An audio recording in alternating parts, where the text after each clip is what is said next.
Buenas tardes. Es un gusto encontrarnos por esta vía virtual nuevamente. Lo hemos hecho durante todo el año en diferentes jornadas de cultivos. ¿Qué nos convoca en esta oportunidad? El lanzamiento de Soja Génesis en esta versión digital. Génesis es una alianza estratégica entre la genética nacional de trigo y soja, básicamente realizada en INIA, y el sistema cooperativo multiplicador productor de semilla. En la tarde de hoy vamos a tener varias charlas y aprovechamos el foco de esta jornada para tratar temas de, obviamente, de genética de soja y desarrollo de algunos materiales, pero además le sumamos el aditamento de dos jornadas que miran a la tecnología de manejo de cultivo, en un caso el manejo de enfermedades previo a la siembra y debido al momento en el que estamos, y también el manejo de malezas problema, malezas resistentes, también como un valor agregado a esta actividad de hoy. Nos estarán acompañando en las charlas el ingeniero agrónomo Master of Science Sergio Cereta, la ingeniera agrónoma Magister Florencia Maranges, del área de agronegocios de INIA, la doctora Silvina Stewart, del área de fitopatología de INIA, y doctor Tiago Caspari, del área de manejo de malezas. Nos acompaña y nos va a dar la introducción de esta jornada el ingeniero agrónomo Jorge Becerro, gerente de insumos y semillas de Copagran, y a su vez miembro del comité de gestión de Grupo Génesis. Adelante, Jorge. Bueno, buenas tardes a todos. Como decía Sauchi, es un gusto para nosotros estar dando la bienvenida a esta jornada virtual, dadas las circunstancias. Semillas Génesis es un grupo conformado por 6 cooperativas agrarias: Calsal, de Salto, Calmer en Mercedes, Cadol en Dolores, Unión Rural de Flores, Copagran y la Sociedad Fomento Rural de Talaías. Estas 6 cooperativas firmaron por allá por diciembre de 2008 un acuerdo con INIA que dio lugar a la conformación de lo que entonces se llamó Grupo Trigo. En ese momento el acuerdo justamente abarcaba todos los materiales de trigo que salían del programa de mejoramiento genético de INIA. Los objetivos de ese acuerdo fueron integrar el sector multiplicador y comercial de semillas en las etapas finales del programa de mejoramiento. Etapas finales que en definitiva lograban una participación de las cooperativas en una evaluación temprana, dado que hasta ese entonces todos tomábamos contacto con los materiales que salían de INIA una vez que estos ya habían pasado por la evaluación de INASE y llegaban a la etapa comercial.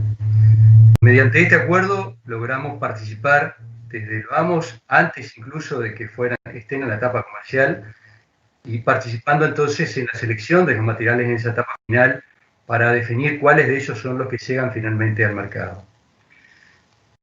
Parte de los logros de este acuerdo entonces es que llegamos con esa preselección, pero también que llegan antes al mercado, porque en la etapa que estamos probando a su vez estamos haciendo incrementos, y eso permite acortar los tiempos entre la selección de los materiales a nivel del programa de mejoramiento y la disponibilidad de esos materiales al productor. También en esa etapa se siembran campos demostrativos que nos permiten comparar los materiales y agregar información de campo a lo que ya se hace en la parte de investigación de INIA y en todos los ensayos que hace INIA para justamente evaluar esos materiales. También se logra por este acuerdo una retroalimentación para mejorar la toma de decisiones en cuanto a la liberación de esos materiales. Ese aporte que se hace de todos los técnicos de la cooperativa, que sin duda son muchos, y también de los productores que van probando estos materiales, genera información de campo entonces que se toma también en cuenta para evaluar cada uno de ellos. Y por último, el objetivo en definitiva de este acuerdo y de INIA y de las cooperativas es promover el desarrollo de la genética nacional. Para nosotros esto es relevante en el entendido que la selección hecha en el Uruguay y en las condiciones nuestras son determinantes para lograr el éxito en cada uno de estos materiales y en las distintas características de ellos. El éxito de esta experiencia, que fue en sus orígenes, como decíamos, en 2008, el Grupo Trigo, de alguna manera hizo natural que se llevara a lo que fue después la conformación, ya en el 2015, del Grupo Soja, que en definitiva también, sobre las mismas bases, los mismos integrantes, los mismos objetivos, pretendían replicar la experiencia que había sido el trigo para los materiales del programa de mejoramiento de soja. En definitiva, la síntesis de estos grupos, más algún material de cebada que también se coló, nace de esta síntesis, entonces, lo que hoy llamamos semilla génesis, en el acuerdo entonces entre estas cooperativas y los programas de mejoramiento los programas de mejoramiento genético de soja y de trigo de INIA. Este grupo está formado o gestionado por un comité de gestión que mencionaba hoy Sauchi, dos integrantes de INIA, que son el ingeniero Federico Noya y Darío Irigoyen, de INIA Castanzuela, y por dos integrantes de las cooperativas que en este momento los estamos integrando, el gerente de Unión Rural de Flores, Alejandro López, y quien les habla, Jorge Besairo, por representación de Copagro. También integramos una secretaría técnica, que es la ingeniera Florencia Marances, que va a dar la segunda charla de hoy, que realmente hace un aporte sustancial a esto, siendo mucho más que una secretaría, y aportando su capacidad y su juventud a este grupo. Todo este camino que en realidad, esta historia corta pero realmente muy rica, es para nosotros hoy una realidad realmente exitosa. Nosotros estamos muy conformes y sobre todo muy satisfechos con lo que estamos haciendo con INIA, particularmente en soja, que es lo que nos convoca hoy. Estamos convencidos de lo que es la potencia del programa. Hemos estado muy cerca de lo que está haciendo Sireta en el programa de mejoramiento genético con todo ese equipo, y realmente vemos que es un programa muy potente, un programa muy moderno, y que está logrando productos que realmente pelean hoy en el mercado de igual a igual, y tenemos materiales que realmente están en la punta de lo que es hoy el rendimiento de todos los materiales que se manejan a nivel nacional. Por eso queremos invitarlos entonces a participar de esta charla, pero fundamentalmente sumarse a esta experiencia y probar los materiales de soja génesis, que estamos convencidos que también ustedes van a quedar satisfechos. Así que sin más, lo dejo por acá y nuevamente agradecer entonces la participación de todos y esperamos que esta charla sea beneficiosa para todos. Muchas gracias, Jorge. Excelente introducción. Para los que recién se enganchan, estamos en el lanzamiento de Soja Génesis, y vamos a comenzar con la primera charla de la tarde. El ingeniero agrónomo Master of Science Sergio Cereta, responsable del programa de mejoramiento de soja. Su charla es Programa Nacional de Mejoramiento de Soja, Fortalezas, Oportunidades y Productos. Adelante, Sergio. Muy buenas tardes a todos. Es un gusto estar participando con ustedes en esta jornada de Soja Génesis. Mi nombre es Sergio Cereta y lidero el programa de mejoramiento genético de soja de INIA.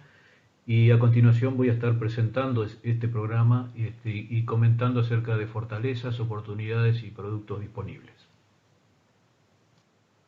La idea del establecimiento de un programa nacional de mejoramiento de soja se fundamenta en que vemos la capacidad de contribuir a mejorar la productividad y estabilidad de los resultados del cultivo de soja.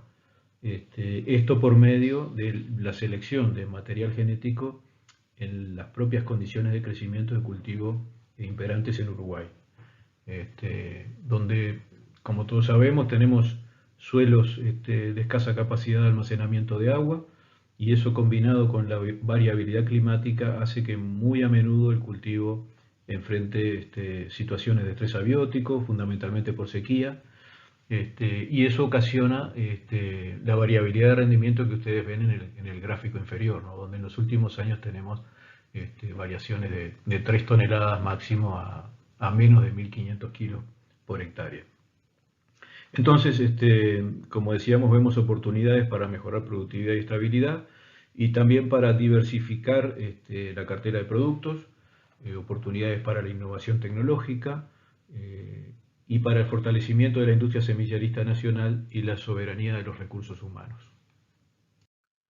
El programa trabaja básicamente en dos grandes líneas. Una de ellas es el desarrollo de variedades resistentes a glifosato, o sea, variedades transgénicas, y allí el énfasis está puesto en rendimiento, estabilidad y adaptación, así como en resistencia a las principales enfermedades y resistencia al estrés abiótico. Estas variedades apuntan a satisfacer la demanda de grano para el mercado de commodities, ¿verdad? El gran mercado de exportación de soja. Y por otro lado, el programa apunta a desarrollar variedades convencionales, no genéticamente modificadas, donde a los objetivos que ya mencionamos se agregan objetivos de mejorar la calidad del grano, fundamentalmente lo que tiene que ver con el contenido proteico, pero también otras características químicas y físicas del grano que lo hacen aptos para el consumo humano directo.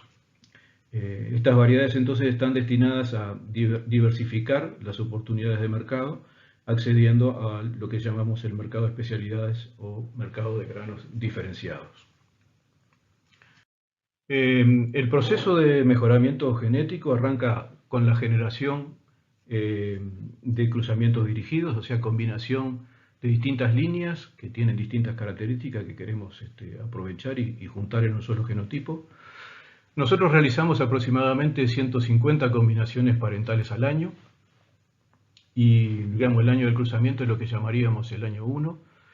Luego en los años 2 y 3 siguen dos generaciones por año, o sea que son digamos, 4 generaciones de autofecundación de esas líneas que tienen por objetivo estabilizar las nuevas líneas.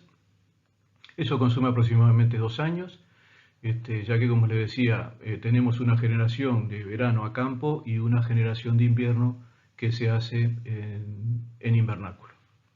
Eso nos permite acelerar el proceso en esa etapa. Luego las líneas una vez estabilizadas, son llevadas a campo para comenzar el proceso de evaluación de comportamiento de rendimiento y comportamiento agronómico a campo. Luego de 3 o 4 años de evaluación, que incluye la evaluación oficial de INASE, la variedad estaría en condiciones de liberarse, registrarse. Es decir, que pasan entre 7 y 8 años desde el año 1 en que realizamos los cruzamientos hasta que liberamos una nueva variedad. Contamos con una red de ensayos distribuidos básicamente en el litoral del país, en las localidades de Estanzuela, Dolores y Yum, y recientemente agregamos la localidad de 33, donde seleccionamos y testeamos por tolerancia al estrés por exceso de agua, por anegamiento. Eso se combina con 2 fechas de siembra en cada localidad. También adicionamos todos los años un ambiente con riego, esto para estimar el potencial de rendimiento de las líneas. Y a esto se suma la información que genera INASE, con lo que cuando estamos liberando una variedad, normalmente estamos considerando su comportamiento a través de más de 25 ambientes de crecimiento, y eso es una información muy robusta que nos da una predicción muy buena de cuál será el comportamiento futuro de las líneas.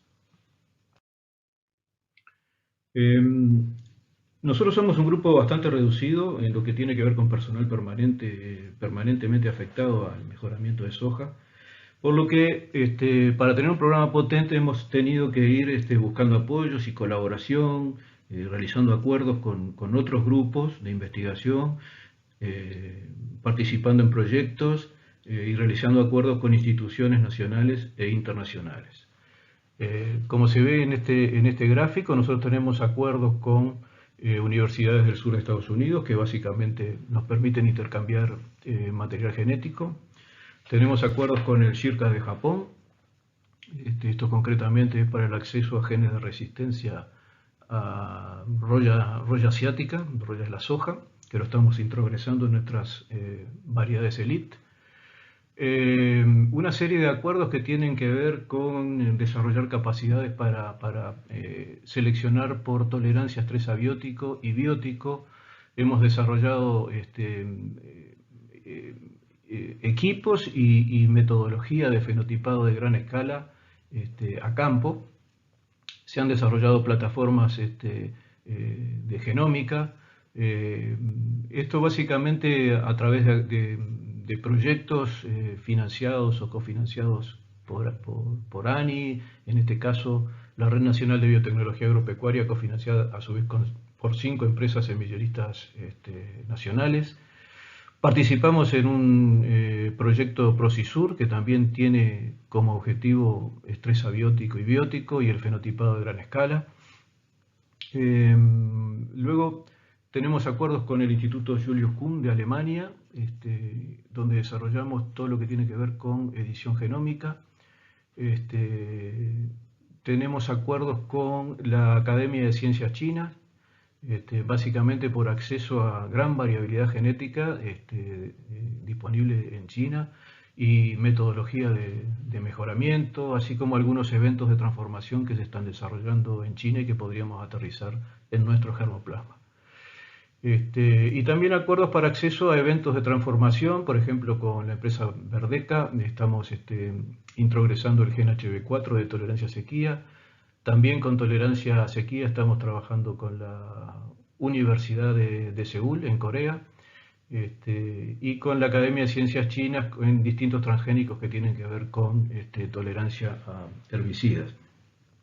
De manera que mediante toda esta vinculación con distintos grupos, instituciones nacionales, internacionales, tenemos acceso a una gran capacidad o masa crítica para distintos temas, a infraestructura, como vamos a ver más adelante. A nivel nacional estamos nucleando o arrimando, digamos, esfuerzos al mejoramiento genético de soja, y nucleando a casi 40 investigadores de distintas instituciones, como son la Facultad de Agronomía, la Facultad de Ciencias, el Instituto Clemente Estable y obviamente grupos internos de INIA.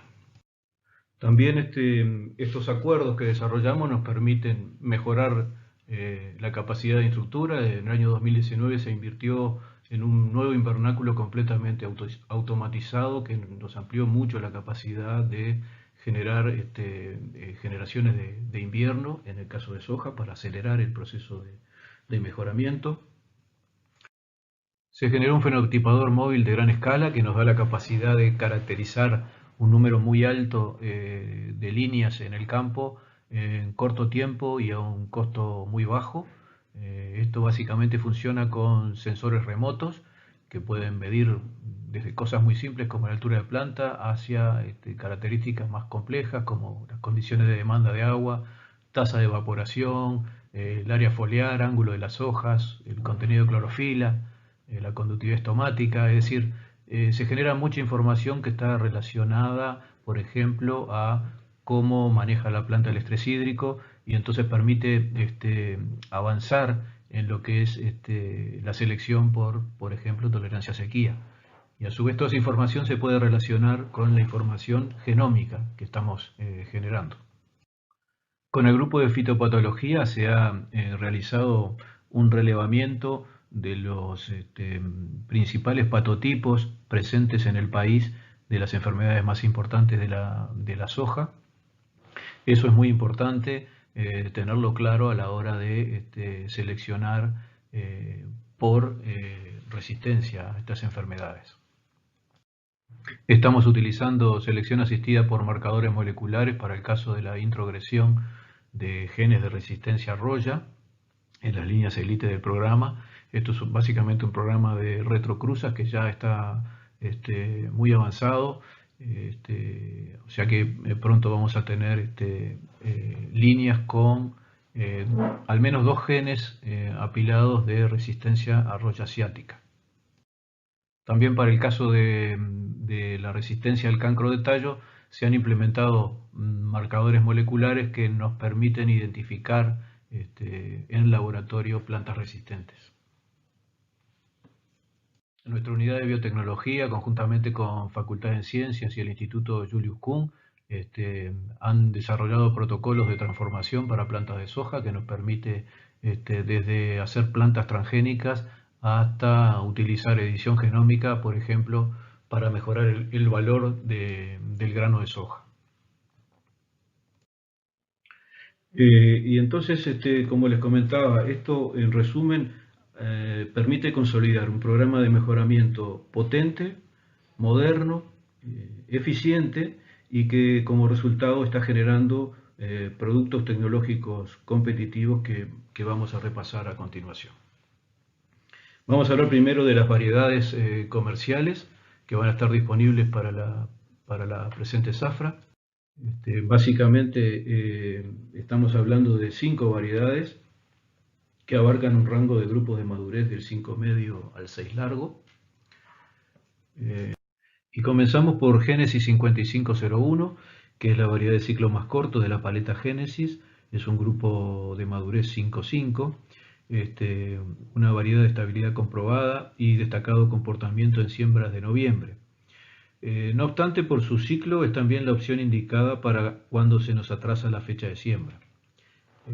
Como pueden apreciar en el gráfico, donde se presenta en el eje de las X el índice ambiental y en el eje de las Y el rendimiento de las variedades, vean ustedes que hay un amplio rango ambiental que va de un potencial de 1000 kilos por hectárea hasta más de 6000 kilos por hectárea.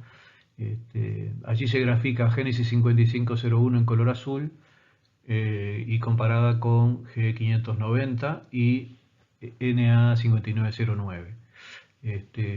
Y como ven es superior a 5909 en la mayoría de los ambientes y no se diferencia en rendimiento de G590. Génesis 5602 es una variedad de ciclo un poquito más largo que la anterior. Tiene excelente potencial de rendimiento y a su vez es una excelente opción para ambientes restrictivos porque puede defenderse bien cuando hay condiciones limitantes, o sea, tiene una gran estabilidad. Y podría considerarse como el todoterreno de la paleta Génesis. A su vez tiene un tipo de planta bastante contenido en altura, quiere decir que puesto en condiciones de gran potencial de crecimiento va a tener una altura controlada, lo cual es un carácter interesante. Génesis 5901 es una variedad de grupo 5 largo, un grupo de madurez 5,9. También encaja dentro del rango de grupo de madurez más demandados en el país. Tiene un comportamiento excelente tanto de siembra de primera como de segunda, y es la opción ideal para ambientes de alto potencial. Es una variedad de muy alta respuesta, como lo hemos comprobado sistemáticamente en los ensayos con riego. Bueno, Génesis 6301 es una variedad de grupo 6 corto que encaja perfecto en el rango de grupos de madurez más sembrados o más demandados en el país. Es una variedad que tiene una combinación ideal entre potencial de rendimiento y estabilidad. Como lo muestra el gráfico de estabilidad aquí en la parte inferior de la ficha, allí está comparado con NA 5909 y con 5958 IPRO, y se ve que a lo largo de todo el rango de ambientes, que va de 1 tonelada a más de 6 toneladas, es claramente superior a NA 5909 y no tiene diferencia en cuanto a rendimiento con 5958 IPRO. Y bueno, por su ciclo sería la opción para iniciar las siembras en noviembre. Bueno, y para finalizar con las variedades comerciales disponibles este año, Génesis 6602 es el cultivar de ciclo más largo disponible a través de Génesis. Es un grupo 6,6 con alto potencial de rendimiento y que por su ciclo es indicado para siembras de primera tempranas, por ejemplo siembras de la segunda quincena de octubre en adelante. Bueno, hasta aquí hemos visto los productos ya disponibles para esta zafra. Quisiera darles ahora una idea, un pantallazo de lo que se viene, viendo un poco el comportamiento de líneas avanzadas de nuestra red de ensayos de nivel avanzado que incluye 4 ambientes de testeo por año, y de donde estamos eligiendo las variedades que van a ingresar a la evaluación oficial de INASE en esta zafra. Este es el panorama de las líneas avanzadas de ciclo corto. Cuando hablamos de ciclo corto estamos hablando de variedades de grupo de madurez entre 4.9 y 5.4 aproximadamente. Esta y las otras dos gráficas que vienen tienen la misma lógica. Las barras en azul indican el rendimiento de nuestras líneas avanzadas, las barras en negro indican el rendimiento de los testigos o referentes comerciales para cada ciclo, ¿verdad? En este caso estamos viendo como referentes comerciales Don Mario 50 y 17, y más atrás en rendimiento NEA 5009 y 5351 RCF. Y lo interesante acá es ver que hay entre 3 y 5 líneas avanzadas del programa de mejoramiento que tienen un comportamiento comparable o superior al mejor testigo comercial. De la misma forma, para ciclo medio, estamos hablando de variedades que van del 5.5 al 6.2 aproximadamente. En este caso, los testigos de referencia son 5958 IPRO, 62R63, G590, y más atrás 5509 y 5909 de Nidera. Y como ven, tenemos un número interesante de líneas avanzadas con un comportamiento igual o superior a 59, 58 y claramente superior a varios de los otros testigos de referencia. Y bueno, algunas de esas líneas están ingresando a INASE este año. Y en el caso de líneas avanzadas de ciclo largo también vemos que tenemos un grupo de líneas del programa de mejoramiento que tienen capacidad de competir con un testigo muy exigente como es Don Mario 6.8. De manera que lo que estamos viendo es la potencialidad que tiene el programa para seguir liberando líneas de excelente comportamiento en el futuro cercano. Y ya para finalizar, una mirada a lo que serían otros productos del programa de mejoramiento genético de soja. Y ahí tendríamos lo que son sojas convencionales o sojas no genéticamente modificadas, donde estamos trabajando fuerte y ya tenemos variedades de ciclo medio, grupos de madurez entre 5,5 y 6,5, con hábitos de crecimiento indeterminado y alto potencial de rendimiento, que ya han pasado o han iniciado la evaluación oficial en INASE, que están en proceso de registro y el inicio de multiplicación de semilla. O sea que cercanamente vamos a tener ofertas de este tipo de materiales. Estamos realizando introgresión de genes de tolerancia a sequía en líneas elite del programa. Básicamente ya iniciamos trabajo con introgresión del gen HB4 a través de Verdeca. Iniciamos trabajos con la Universidad de Seúl. Estos son otros genes disponibles a través de la Universidad de Seúl en Corea. Y tenemos por delante los genes nacionales que se están en proceso de patentamiento por la Red Nacional de Biotecnología Agrícola, que van a ser incorporados a las líneas elite del programa también.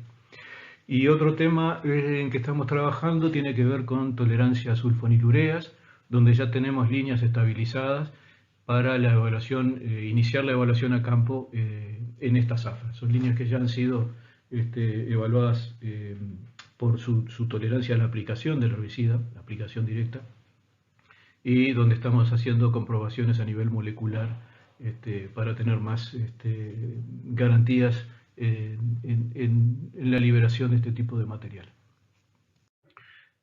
Para finalizar, mostrarles un poco hacia dónde vamos en temas de calidad de grano, fundamentalmente intentando contribuir a incrementar el contenido proteico,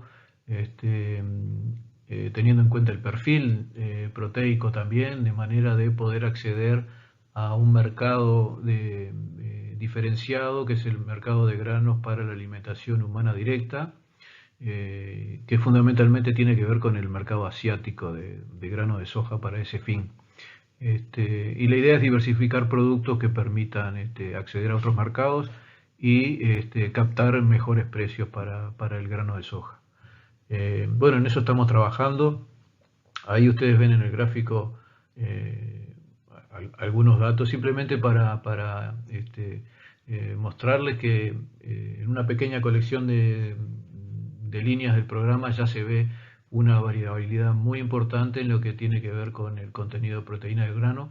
Y bueno, en el futuro vamos a estar profundizando este trabajo, también vamos a estar poniendo en práctica todos los beneficios que puedan venir para este tema a través del acuerdo con la Academia de Ciencias China. Bien, esto es todo lo que tenía para presentarles sobre el programa de mejoramiento genético de soja de INIA. Obviamente ha sido todo en forma muy resumida, así que bueno, les agradezco su atención y quedo a disposición por preguntas, dudas o comentarios que quieran hacernos. Muchas gracias. Excelente, Sergio, muchas gracias por tu presentación. De eso se trata esta actividad, el lanzamiento 2020 de Soja Génesis. Estamos recabando preguntas de la audiencia. 099-453736, repito, 099-453736 para hacer llegar preguntas a los oradores. Quiero también dejar otro mensaje importante. Aquellos que se engancharon más tarde en la transmisión, estas presentaciones van a quedar disponibles tanto en el sitio de INIA como en el sitio de Génesis. Así que no se preocupen, hagan las preguntas que sean necesarias, 099-45-3736. Y vamos ya a la segunda presentación de la tarde, que va a estar a cargo de la ingeniera agrónoma Magister Florencia Maranges, del área de agronegocios de INIA, y el título es Observatorio de Datos de Chacra, una herramienta para potenciar el uso de la genética. Adelante, Florencia.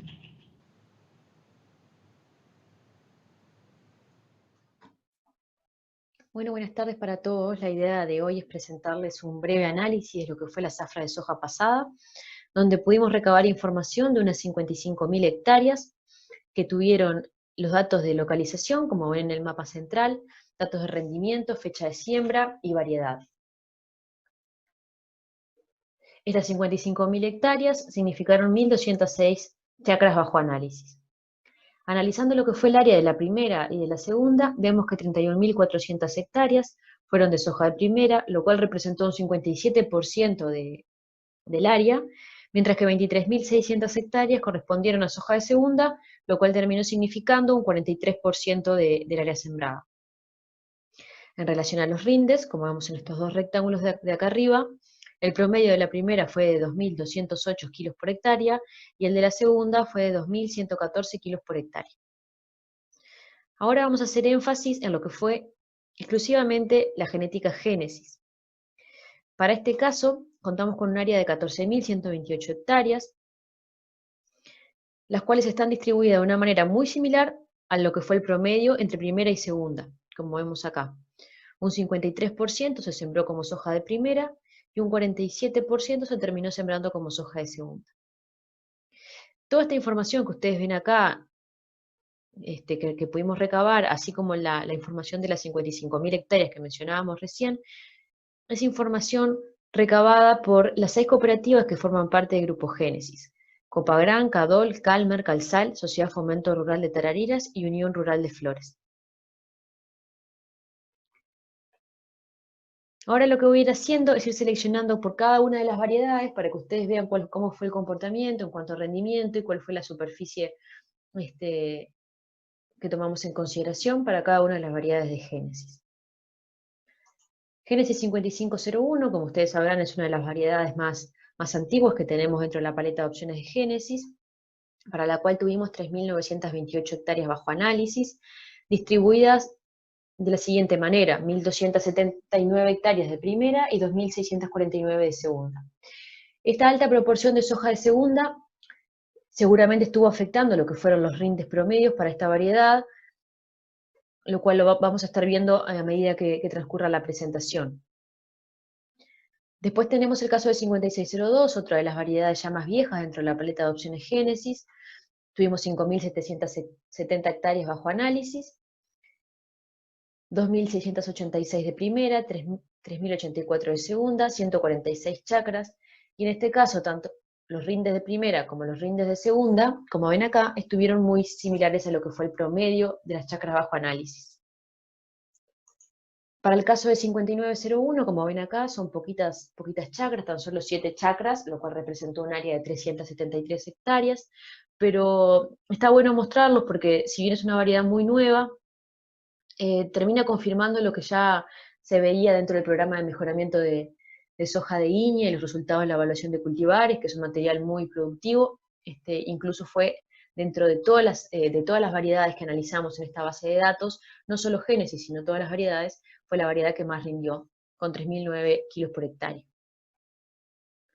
Ya pasando a lo que es 6301, otra de las variedades nuevas, pero que ya tenemos un área interesante bajo análisis, que fue de 3.248 hectáreas, mayoritariamente sembradas como primera, 2.700 hectáreas de primera y 547 de segunda. Los rendimientos fueron buenos, considerando lo que fueron los rendimientos de la zafra, superando la media con 2.243 de primera y 2.339 kilos de segunda. El caso de 6602 es un caso similar al caso de 5901 en cuanto al número de chakras, ya que es una variedad nueva, es la variedad del ciclo más largo dentro de la paleta de opciones que tenemos hoy en día, y como ven acá, el rinde de estas 3 chakras fue bueno, dando un rendimiento de 2.541 kilos.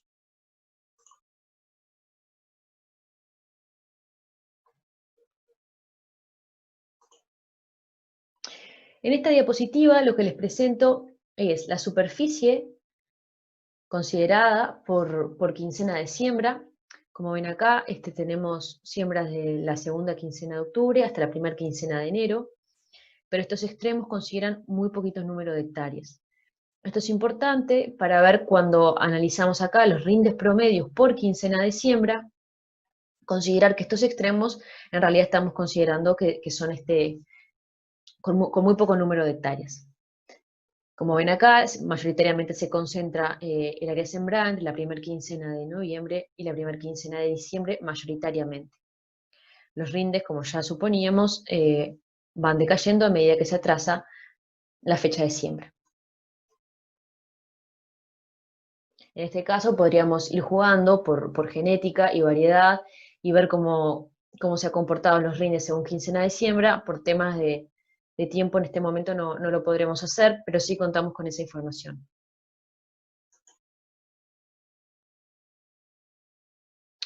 Bueno, en esta diapositiva vemos la información que yo les estaba presentando anteriormente, pero esta vez está segmentada por departamento. En este primer gráfico lo que se observa es el área de soja de primera y de segunda segmentada por departamento, y en la segunda gráfica lo que se observa es el rendimiento de la primera y de la segunda segmentada por departamento. Como ven en la diapositiva número 1, el gráfico número 1, el que estoy seleccionando ahora, el departamento de Flores fue el que concentró más área, con un 37% de las chacras. Esto significó 17.800 hectáreas. En cuanto a los rindes, en esta figura que pueden ver acá, están ordenados de mayor a menor rendimiento, tanto en la primera como en la segunda. Y como ven, la primera en Flores estuvo 327 kilos por encima de la media y la segunda 278 kilos por encima de la media. Acá se los voy a agrandar para que ustedes lo puedan ver con mayor detalle cómo fue el rendimiento en cada uno de los departamentos de la primera y la segunda. Algo que está bueno mencionar en este momento es el caso de la Génesis 6301, la cual, como les comenté, es una variedad nueva, muy productiva, muy competitiva, que en Flores, siendo el departamento de mayores rendimientos, rindió incluso por encima de la media tanto en primera como en segunda. Los rendimientos de Génesis 6301, en este caso, fueron de 2.600 kilos de primera y 2.766 el rinde de segunda.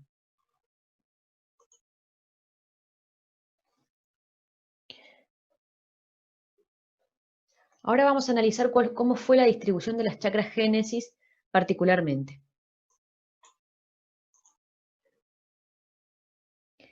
En este caso, el 29% de las mismas estuvo concentrado en el departamento de Florida, como ven acá arriba, que ya de por sí fue un departamento con rindes por hectárea muy bajos, que esto lo pueden observar acá en el segundo gráfico de rendimientos, afectado seguramente por lo que fue el régimen de precipitaciones en ese departamento, lo cual se los voy a mostrar en un ratito, un poquito más adelante en la presentación.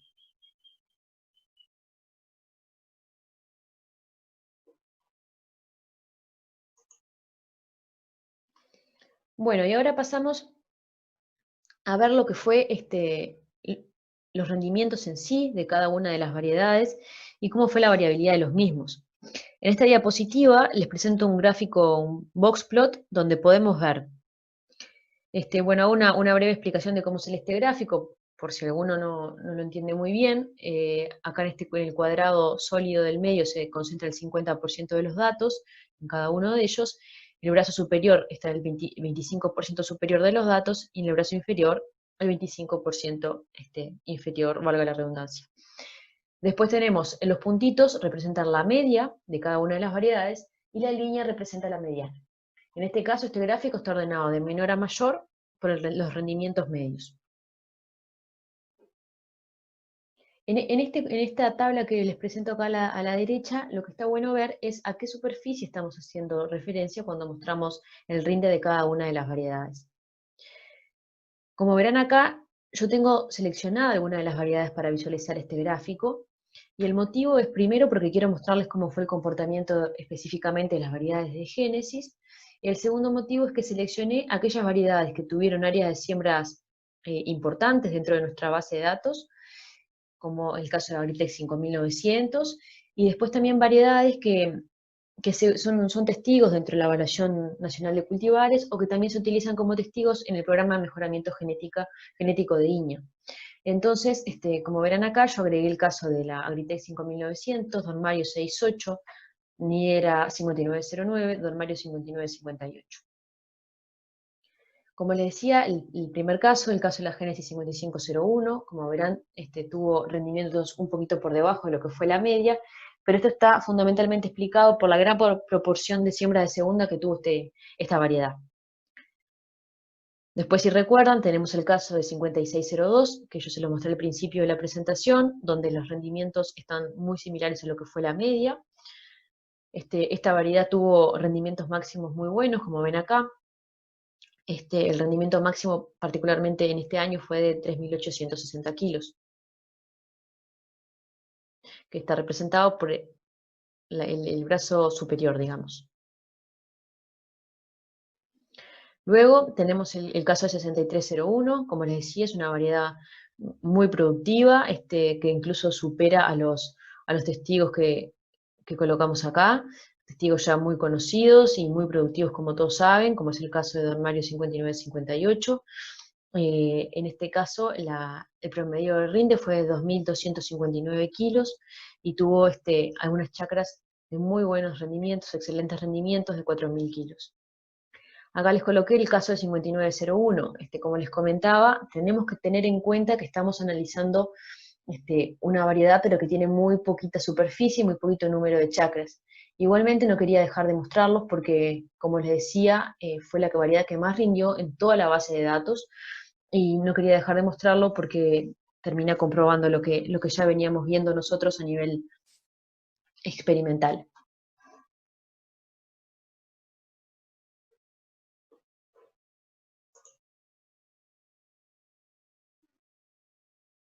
Bueno, y en esta diapositiva lo que muestro es la información que veníamos viendo, pero en este caso segmentado por clase de suelo.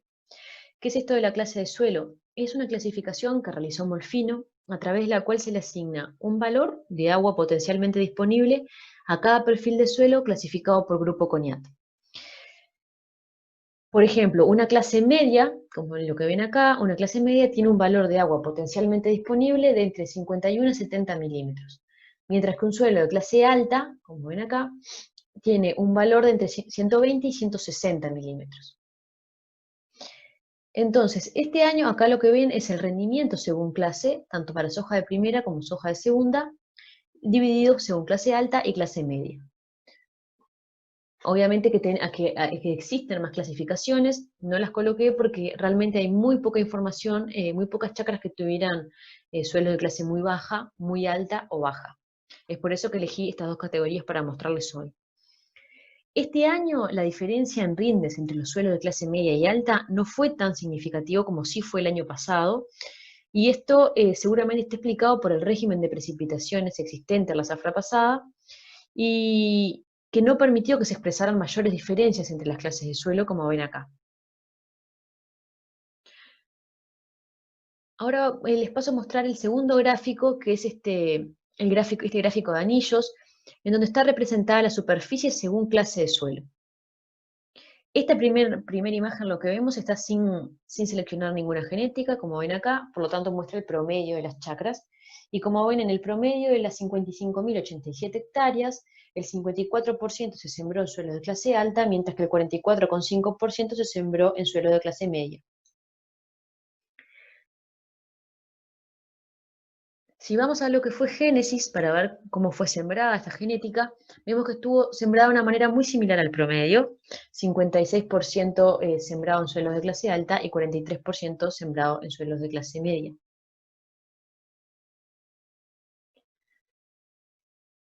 Y les quiero mostrar una genética, que es la genética de BAF, cómo se sembró en la zafra pasada. Es una genética que se siembra una alta proporción en suelos de clase alta, como ven ahí, un 71% se siembra en suelos de clase alta, mientras que un 27% se terminó sembrando en suelos de clase media.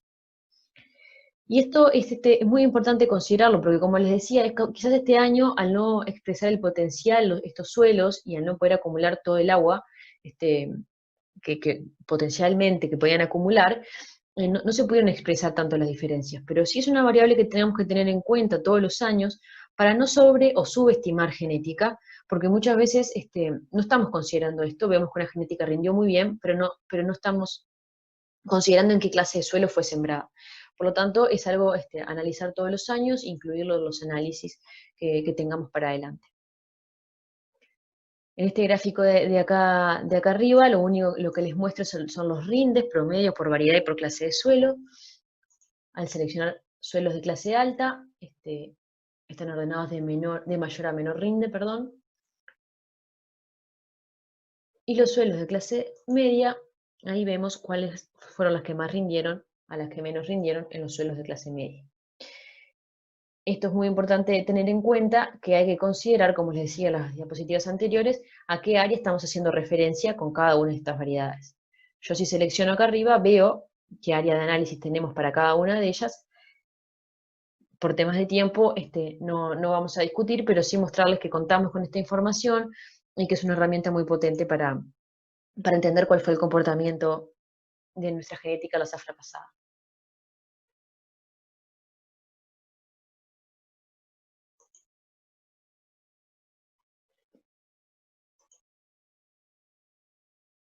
Bueno, y en esta última diapositiva lo que les presento es el porcentaje de agua disponible, lo cual es una variable que relaciona el contenido de agua en función de la capacidad de campo del suelo. Entonces, lo que termina indicando es la cantidad de agua que la planta puede disponer para su absorción, perdón. Este porcentaje de agua disponible es una variable que sale del modelo de balance hídrico, y hay que tener en cuenta que está hecho utilizando una pastura gramínea, por lo cual cuando usamos este valor para soja, y más en momentos como R1 y R5, momentos de alta demanda, tenemos que considerar que seguramente estos valores de porcentaje de agua disponible que yo les presento acá, sean incluso un poco menores para el caso de un cultivo de soja.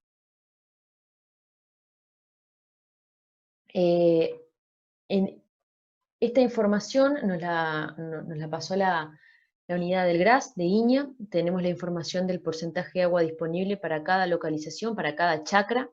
Acá lo que hicimos fue agruparla por departamento para poder tener la información un poco más consolidada y de manera más simplificada mostrarles qué fue lo que sucedió y cómo se relaciona eso con los rendimientos y con los momentos críticos donde faltó el agua. Bueno, recuerdan que cuando analizamos al principio de la presentación los rendimientos por departamento, yo les dije que el departamento de Flores se posicionaba como el departamento con mayor rinde, Y entonces lo voy a seleccionar acá para que ustedes vean cómo fue la distribución del porcentaje de agua disponible entre la primera década de noviembre y la última década de marzo, que es lo que tenemos acá. Entonces lo que nosotros hacemos para poder entender un poco estos rendimientos es ver fundamentalmente dónde se siembra, en qué época se siembra. Vemos que mayoritariamente el 40% se sembró la primera quincena de noviembre. Y entonces, para la primera quincena de noviembre, si nos fijamos acá, para el sur, R1 estaría cayendo el 14 de enero y R5 el 10 de marzo de manera aproximada. Entonces estaríamos con un R1 acá y estaríamos con un R5 acá. Que como ven acá, sería esto la primera década de marzo, con 37% de agua disponible. Nos informaron en el GRAS, nosotros estuvimos preguntando, bueno, ¿qué valor deberíamos considerar para un cultivo de soja que sea un valor crítico de este porcentaje de agua disponible? Y nos dijeron que un 36% para soja sería considerado un valor casi crítico, casi que catastrófico, entre 30 y 36. Entonces, bueno, viendo esto y viendo que el departamento de Flores fue el que más rindió, está bueno ver y comparar con otros departamentos del sur para que vean la comparación en la disponibilidad de agua. Acá voy a seleccionar Colonia, Florida, San José, y bueno, después al final de las preguntas, si quieren ver algún otro departamento, podemos discutirlo. Pero lo que les quería mostrar acá es cómo Flores termina siendo el departamento con mejor disponibilidad de agua si lo comparamos con el resto de los departamentos del sur, como ven acá. Acá arriba ver la referencia para que quede más claro cuál departamento corresponde a qué línea.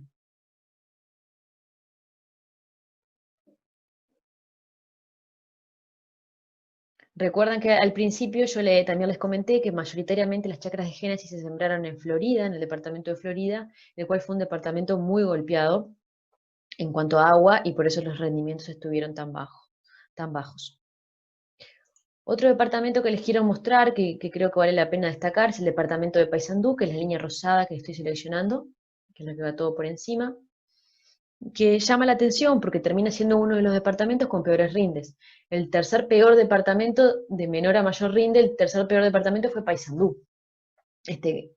Así que está bueno analizar qué fue lo que pasó acá. Como ven, mayoritariamente se sembró entre la primera y la primera quincena de noviembre y primera quincena de diciembre. Y si vamos acá, primer quincena de noviembre para el norte, tendríamos un R1 el 8 de enero y un R5 el 25 de febrero. Entonces,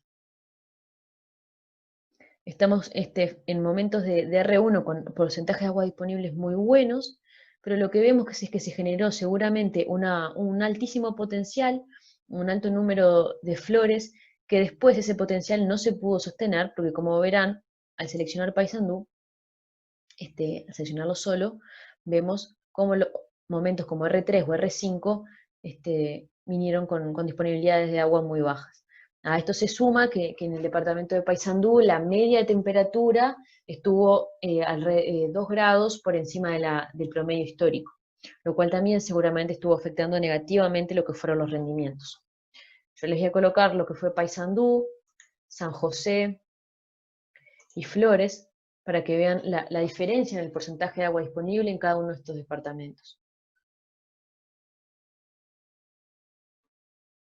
Acá la idea, bueno, esto les va a quedar disponible, si quieren después ver con más detalle esto, cuándo caerían los R1 y R5 en cada departamento, la presentación quedará disponible y lo podrán ver con mayor detalle. Por último, mencionar algunas consideraciones finales.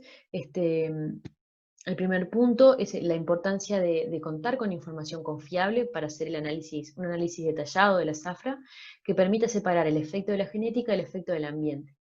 Y este fue el principal objetivo que tuvimos al hacer el análisis de esta zafra pasada. Luego, el hecho de que los resultados en chacra para los materiales Génesis terminan confirmando su excelente performance, que ya había sido observada tanto en el excelente programa de mejoramiento de soja que cuenta INEA y también a los resultados de la Evaluación Nacional de Cultivares. La genética Génesis cuenta con un respaldo de un programa de mejoramiento muy potente, lo cual, sumado a toda esta información que estuvimos presentando, lo cual es información muy sólida, permite ofrecer materiales muy competitivos y que terminan confirmando lo que nosotros veíamos a nivel experimental. Bueno, cualquier duda a las órdenes, creo que se van a responder las preguntas a lo último, y bueno, a las órdenes para cualquier duda que surja. Muchas gracias. Muchas gracias, Florencia, por tu charla. Estamos en el lanzamiento de Soja Génesis 2020, en esta reunión virtual, y ahora vamos a pasar a un pequeño bloque de preguntas para Sergio y Florencia, preguntas que nos han hecho llegar por el celular que repetimos, 099-453736. La primera pregunta para Sergio es, bueno, por lo presentado, Génesis tiene una oferta de variedades competitivas en el rango de grupos de madurez que representan la mayor área de siembra del país. ¿Se está trabajando en ampliar aún el rango de grupos de madurez? Sergio. Sí, buenas tardes a toda la audiencia.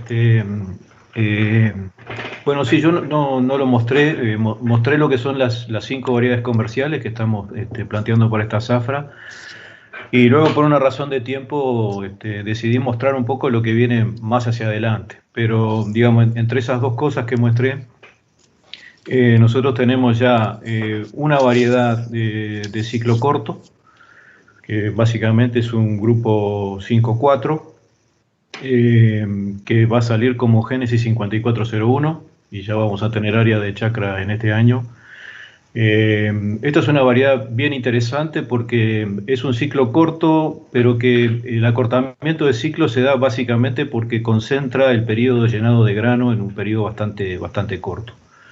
Esto quiere decir que sembrada en una época de noviembre no va a estar floreciendo a fin de año, como sucede con un grupo 5 o 5-2, sino que va a florecer mucho más similar a lo que sería un grupo 5 medio, 5 largo, con lo cual se reduce bastante el riesgo de entrar en un estrés de sequía en lo que sería el inicio de la etapa reproductiva, o básicamente lo que es la formación de vainas. Y por ahí entendemos que es un ciclo corto interesante porque tiene alto potencial de rendimiento, tiene un desarrollo de planta muy interesante, es una planta de buena altura, de buen desarrollo, y esa característica de la floración más tardía y concentrar el periodo de llenado de grano, entendemos que es una característica deseable que le va a dar estabilidad al rendimiento en las condiciones prevalentes en Uruguay. Eso para Génesis 5401. Y luego estamos también comenzando con la fase de chacra y de multiplicación de una variedad de ciclo largo, que sería Génesis 6801, un grupo 6-8, con una planta de muy buen volumen, alto rendimiento. Es un tipo de planta muy interesante por la disposición de sus hojas y de las vainas. Es una variedad que tiene un aprovechamiento muy grande de luz incidente, y que sería algo para completar, digamos, la paleta Génesis, que incluso permitiría adelantar bastante la siembra de primera, metiéndonos de lleno en segunda quincena de octubre, y entendemos que también es una variedad muy interesante cuando nos movemos hacia el norte del país. O sea que básicamente para este año también estamos teniendo esas dos variedades, Génesis 5401 y Génesis 6801. Gracias, Sergio. La segunda pregunta para ti es, uno de los temas que mencionaste fue el tema tolerancia a sequía.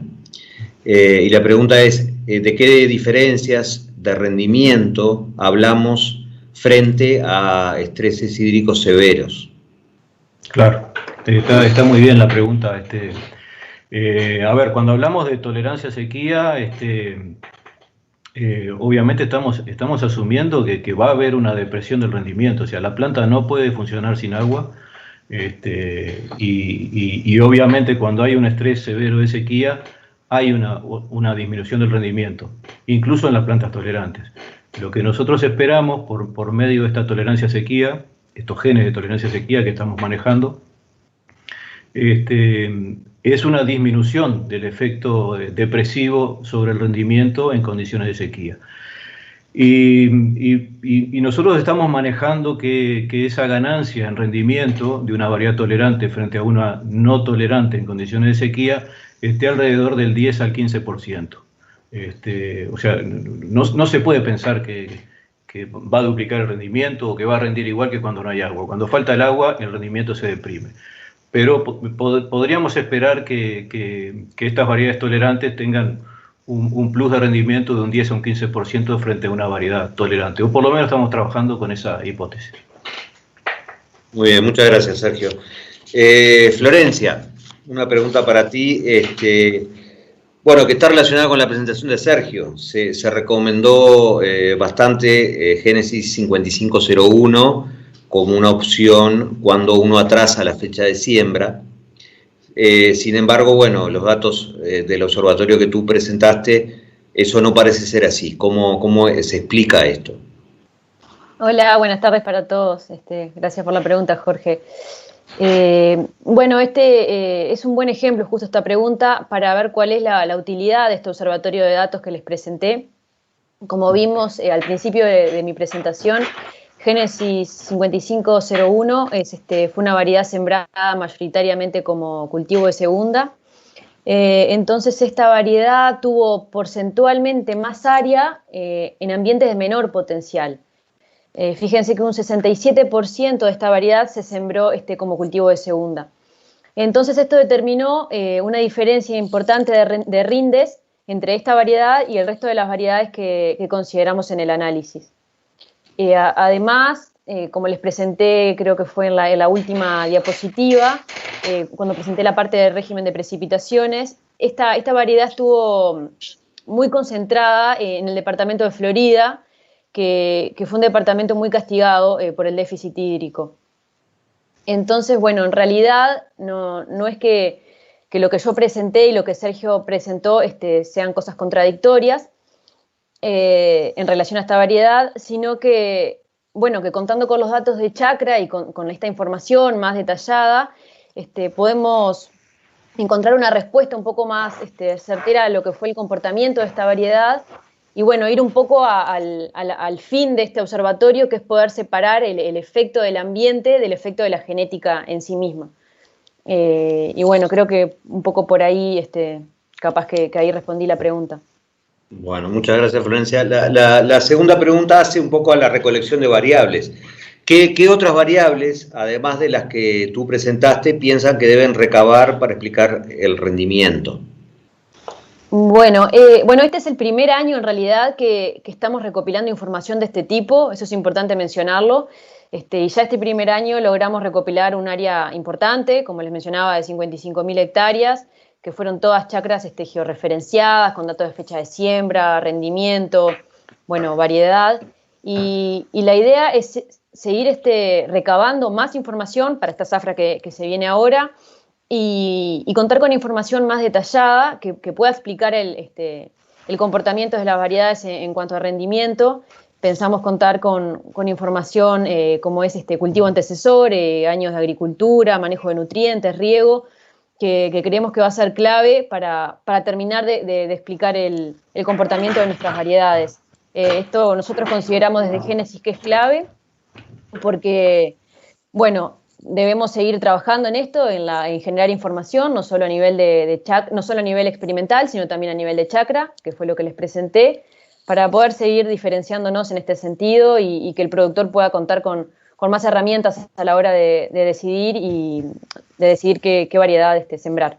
Así que, bueno, en realidad, para la próxima zafra vamos a incluir varios aspectos más para poder explicar el rendimiento, como les decía, y sin duda tenemos que seguir trabajando en este sentido. Muy bien, muchas gracias Florencia. Seguimos entonces con la jornada de lanzamiento de Soja Génesis 2020. Para todos aquellos que se engancharon, se acoplaron tarde a la transmisión, las presentaciones van a quedar online en el sitio de INIA, en el sitio de Génesis. Nuevamente, teléfono para preguntas es 099-453736. Y bueno, y en una jornada en la que hablamos de genética tampoco puede faltar lo que son las tecnologías de manejo, y nos vamos a concentrar en el próximo bloque en dos temas: el manejo de enfermedades y el manejo de malezas. La primera charla de este segundo bloque va a estar a cargo de la doctora Silvina Stewart. El título es ¿Qué curasemillas usar para asegurar una buena implantación en soja? Así que adelante, Silvina. Buenas tardes. Mi nombre es Silvina Stewart y hoy les voy a estar contando qué curasemilla usar para asegurar una buena implantación en soja. Yo trabajo en INIA La Estanzuela desde hace unos cuantos años. Trabajo más que nada con enfermedades de cultivos, principalmente el cultivo de soja, ¿sí? Quería empezar la charla diciendo que una buena implantación es el cimiento para la construcción de un buen rendimiento, ¿sí? En soja y en cualquier otro cultivo. Pero para ello es necesario unas cuantas cositas, ¿sí? Lo primero que necesitamos es un lote de buena calidad, o sea que tenga buena germinación, buen vigor la semilla. Necesitamos condiciones óptimas para la siembra y están dadas más que nada por la fecha de siembra del cultivo. Buena temperatura y humedad suficiente como para que la soja emerja. Necesitamos también una buena cama de siembra, o sea, un buen contacto, por ejemplo, con la semilla con el suelo, un drenaje adecuado, una profundidad adecuada de la siembra y una cantidad de rastrojo que no sea excesiva como para que la siembra quede bien hecha.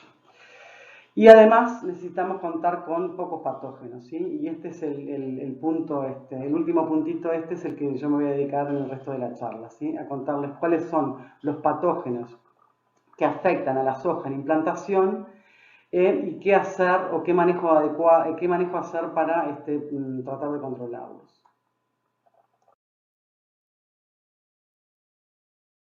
Bueno, por un lado tenemos patógenos que acompañan a la semilla de soja al momento de la siembra, y por otro lado tenemos patógenos que están en el suelo, ¿sí? De la chacra en la que vamos a sembrar. Hay algunos que son comunes a la semilla y al suelo, pero hay otros que son específicamente de la semilla o del suelo, ¿sí? Por ejemplo, estos dos primeros patógenos asociados a la semilla, que son el fusarium y el diaporte, afectan la germinación de la semilla de soja. Tenemos otros patógenos como Cercospora y las dos bacteriosis que son fuente de inóculo para producir la enfermedad a lo largo del ciclo del cultivo. Y después tenemos una cantidad de otros patógenos que lo que provocan es el dumping off. El dumping off es esa muerte de plántulas que puede ser pre- y post-emergencia y que está dada por una cantidad de hongos y también oomicetes, que son estos dos. Algunos son comunes en la semilla y en el suelo, y otros son específicamente de suelo, ¿sí? Yo no los voy a enumerar todos, son unos cuantos. O sea que el dumping off es causado por un complejo de patógenos donde hay hongos y donde también hay oomicetes que afectan a la plántula de soja causándole la muerte, ¿sí? En estas fotos podemos apreciar los síntomas del dumping. Si ustedes miran arriba a la derecha, van a ver unas semillas podridas antes de emerger, o sea que eso sería el dumping pre-emergencia. Después abajo tenemos una cantidad de plántulas que se están muriendo, amarronadas, una pudrición blanda o seca, depende del patógeno que lo produce. Y si miramos a la izquierda vemos que en la línea de soja empiezan a faltar plantas, y si miramos más detenidamente entre planta de soja y planta de soja vamos a ver que hay unas cuantas de plantulitas de sojas muertas, ¿sí? Para poder controlar el dumping, la práctica de manejo que se usa es el curasemilla, el fungicida, y nosotros en el INIA hace unos cuantos años que estamos probando los distintos curasemillas que se venden en el mercado para ver cuán eficientes son controlando los distintos hongos o micetes que componen el complejo del dumping off en soja. Para ello, nosotros hacemos este tipo de ensayos en invernáculo, ¿sí?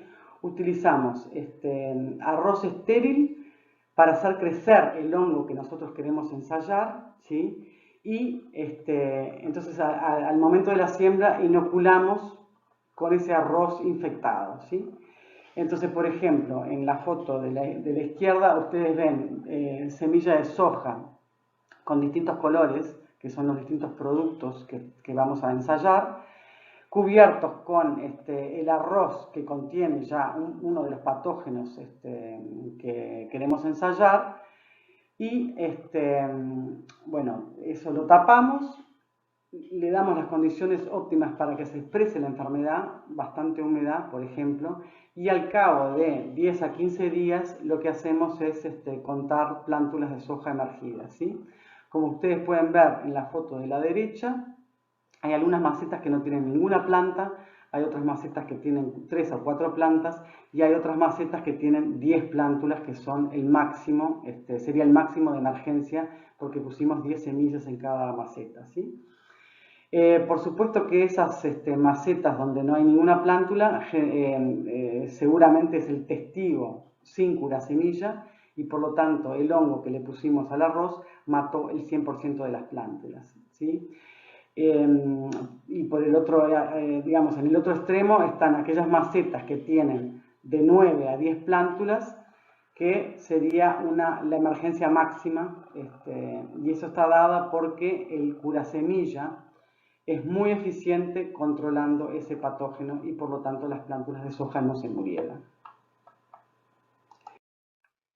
En esta diapo estamos mostrando los resultados del control de Rhizoctonia solani en invernáculo utilizando los materiales, la metodología que mostré en la diapositiva anterior, y en este caso mostramos en un cuadro la cantidad de curasemillas que ensayamos y por otro lado la emergencia de las plántulas de soja a los 8 y 12 días después de la siembra, ¿sí?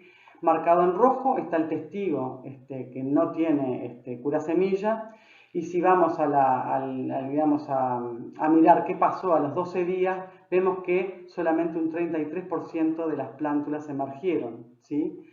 O sea que este hongo, la Rhizoctonia, realmente afectó la emergencia de la soja, ¿sí?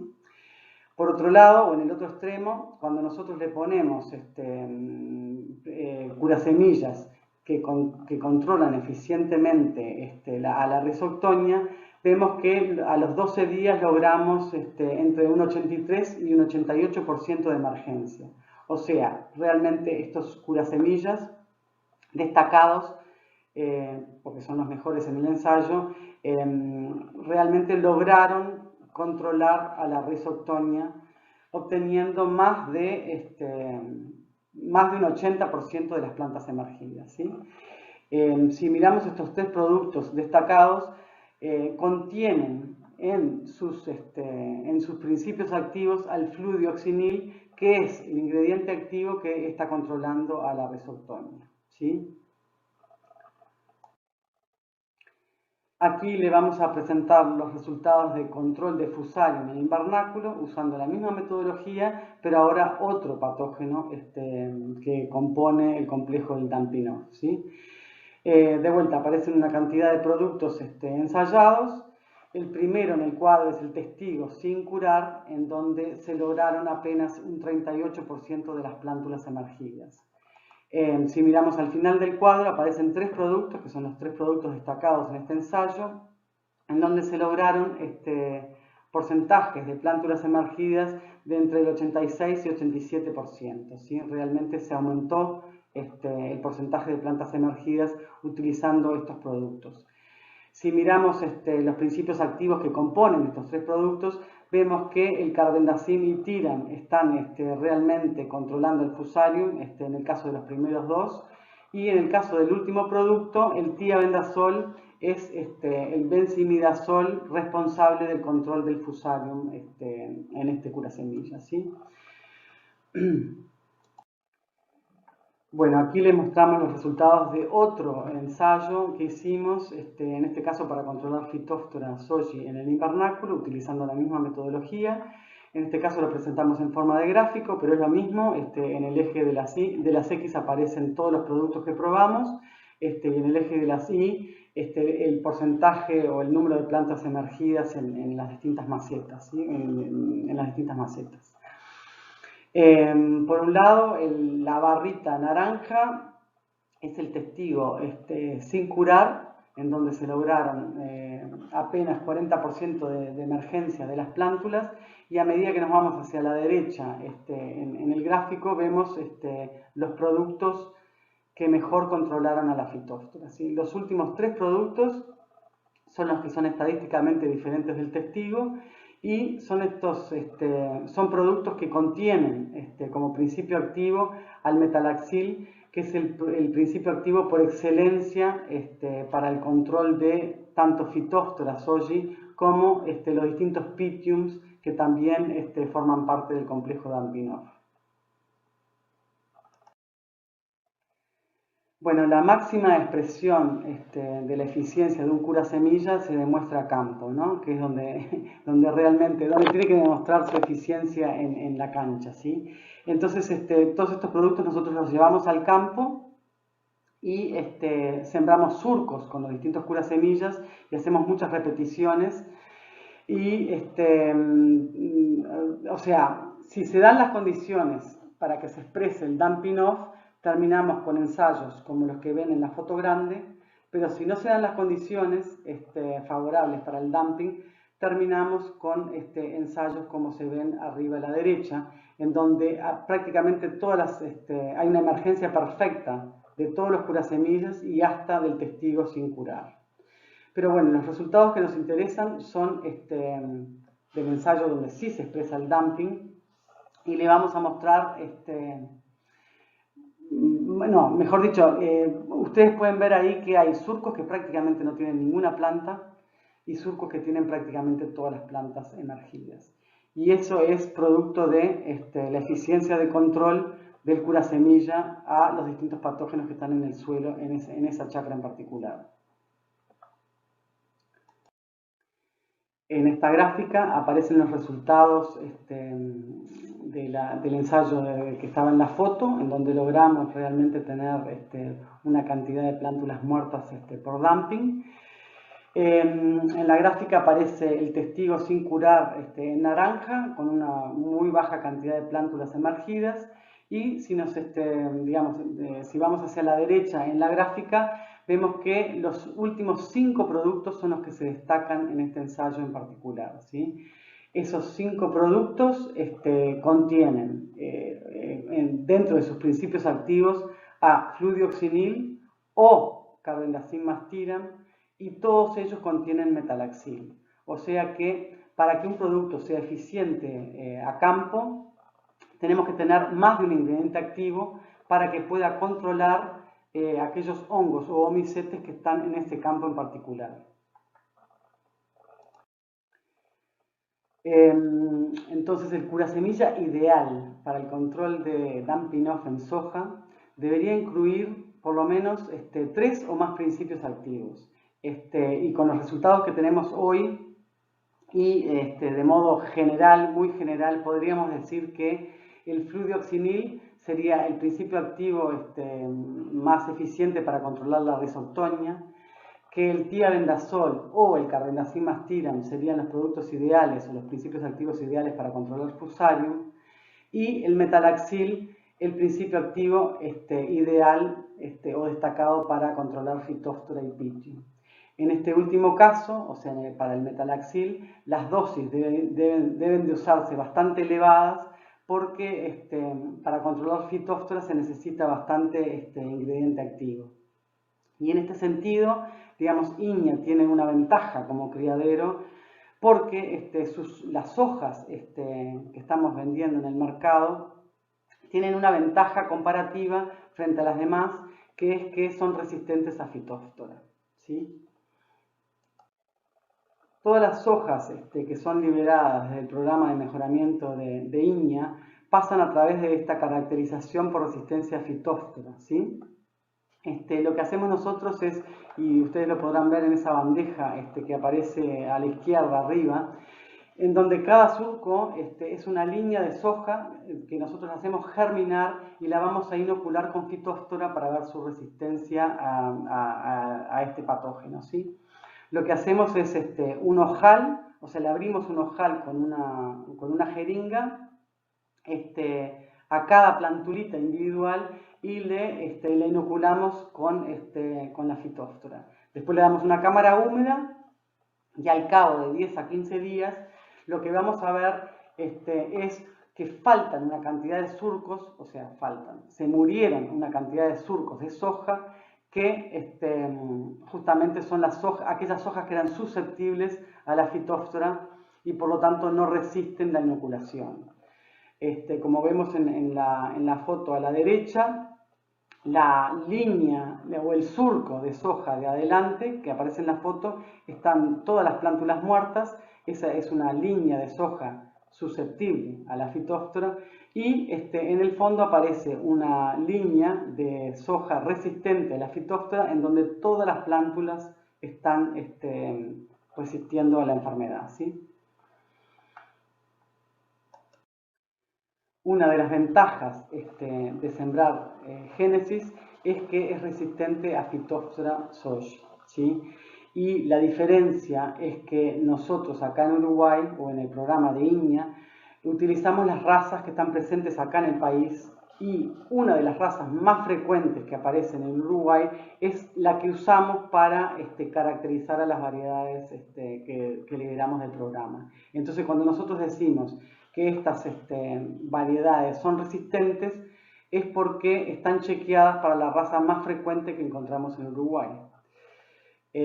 Otros criaderos usan otras razas, por ejemplo, la mayoría de los criaderos chequean sus variedades frente a la raza 1 que no está presente en el Uruguay. Entonces, que nos digan que la variedad resistente no nos sirve de nada porque esa raza no está presente en nuestro país. Y con esto quería dejarlos. Muchas gracias. Y si tienen alguna pregunta, con gusto la contestaré.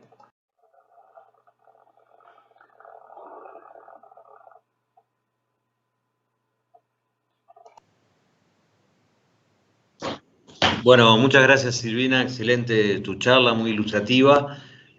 Vamos a seguir con otra variable de manejo que es muy relevante en nuestro sistema de producción, como lo es el manejo de malezas y sobre todo aquellas de difícil control. La siguiente charla la va a dar el doctor Tiago Caspari, del área de manejo de malezas, de acá de Iña. Pero previamente voy a hacer un reconocimiento a todo el grupo que está trabajando en el día de hoy.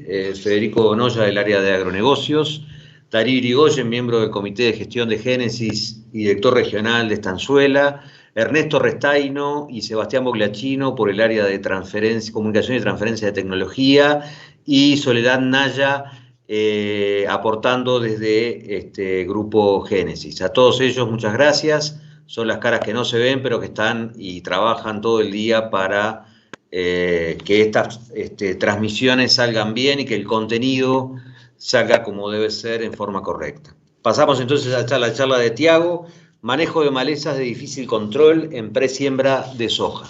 Adelante, Tiago. Olá, mi nombre es Tiago Caspari, trabajo con malezas en la Estanzuela y dando seguimiento a las presentaciones de hoy. Voy a estar hablando un poco sobre manejo de malezas de difícil control en presiembra de soja. En nivel de Uruguay, las malezas más buscadas o más problemáticas están adentro de 5 géneros principales, de los cuales 3 están presentes como problema en la presiembra o desarrollo inicial del cultivo de soja, siendo estos entonces las conizas, los chuchos y los capines. Por parte de INEA y con auxilio de productores y técnicos referentes, en los últimos años se viene haciendo muestreos de poblaciones sospechosas de estos tres géneros problemas, coniza, equinocloa y amaranthus, y se ven intentando caracterizar esta problemática, haciendo ensayos entonces de caracterización en cuanto a respuesta a los herbicidas a los cuales se tiene sospechas de resistencia. Para el caso de coniza, fueron muestreadas más de 40 poblaciones, de entre las cuales hay una gran diferencia en esos ensayos preliminares que fueron hechos cuanto a respuesta entonces a diclosulam, por ejemplo, el primer herbicida que fue probado. Algunas poblaciones no presentan respuesta entre no echar herbicida, el testigo, y echar 2 veces la dosis de este herbicida. Y de esta forma también esta característica se mantiene en muchas de las poblaciones. Esa variabilidad interactúa mucho con el sitio, con la chacra. A veces poblaciones del mismo departamento, acá en rojo el departamento de Colonia, presenta un control bueno para una población, y poblaciones de este mismo departamento no son controladas con este herbicida. Por lo tanto, ¿qué quiero decir con eso? Es que hay una variabilidad mismo adentro de áreas cercanas, y que la tendencia es que cada vez más vamos a estar seleccionando estas poblaciones que aún están siendo controladas, y la tendencia es que todas, si no bien manejadas, vai se ter dificuldade em controlar. Um outro detalhe que vem nos preocupando muito é que o uso de 2,4-D como alternativa para controlar populações resistentes a diclosulam e a glifosato passou a selecionar também plantas tolerantes a este herbicida. Ele usa demasiado de um único produto, como já passou com diclosulam e glifosato, também está selecionando populações que sobrevivem à aplicação de la dose recomendada. Acá estamos hablando de 1,5 litro de produto comercial de DMA, e acá 3 litros, e mesmo assim não se ha controlado essas populações. Então se vem em um ritmo muito rápido de perdas de ferramentas, diclosulam, glifosato e 2,4-D para manejar estas malezas. Para o caso de amaranthus, se identificou a partir de um mostreio de mais de 70 populações a presença de 3 espécies desse gênero com problemática de resistência a herbicidas. El chucho colorado, Amaranthus híbridos, conhecido também como Amaranthus quitensis, el criollo, presente em todas as zonas de Uruguai, e também 2 espécies introduzidas de afuera, que de alguma forma chegaram ao Uruguai, Amaranthus palmeri e Amaranthus tuberculatus, todas com suspeita de resistência ou com resistências já identificadas afuera de Uruguai. O problema maior desses casos é que todas essas espécies, e nesta foto podemos ver isso, Amaranthus híbridos, palmeri, e acá está outra espécie de Amaranthus viridis, podem estar presentes na mesma chacra. Esta chacra 1 apresentava, então, assim, cerca de 5 metros desta foto, Amaranthus tuberculatus, o terceiro dessa lista de los mais problemáticos, e Echinocloa cruzgali, sendo então muito complicado o manejo concomitante dessas 4 espécies dentro da mesma chacra. 4 espécies com sospechas de resistência a um ou mais herbicidas. Esses amaranthus, então, quando provados, quando testeados frente a herbicidas, também apresentam uma grande variabilidade quanto a seu controle. há populações que são 100% controladas com a metade da dose de etiqueta de diclofenac e outras que simplesmente não respondem, mesmo quando são aplicados 2 vezes a dose de herbicida. Algumas avaliações sumadas, então, todas essas populações foram submetidas a ensaios com glifosato, evaluando a dose e 2 vezes a dose de etiqueta desse produto, que estamos falando de 12,4 litros de glifosato. Ele mesmo passou para diclofenac, 25 e 50 gramas por hectare de diclofenac. E o que demonstrou esses ensaios é que cerca de a metade dessas populações de amarantos não são controladas com 2 vezes a dose de glifosato e mais da metade não são controlados com 2 vezes a dose de diclofenac. E quando somamos os dados, podemos encontrar que 25% dessas populações não são controladas com glifosato e com diclofenac, ou seja, que apresentam dificuldades ou que apresentam resistência a diclofenac e glifosato, complicando e deixando claro que estes 2 herbicidas para esse tipo de população não são mais uma alternativa viável.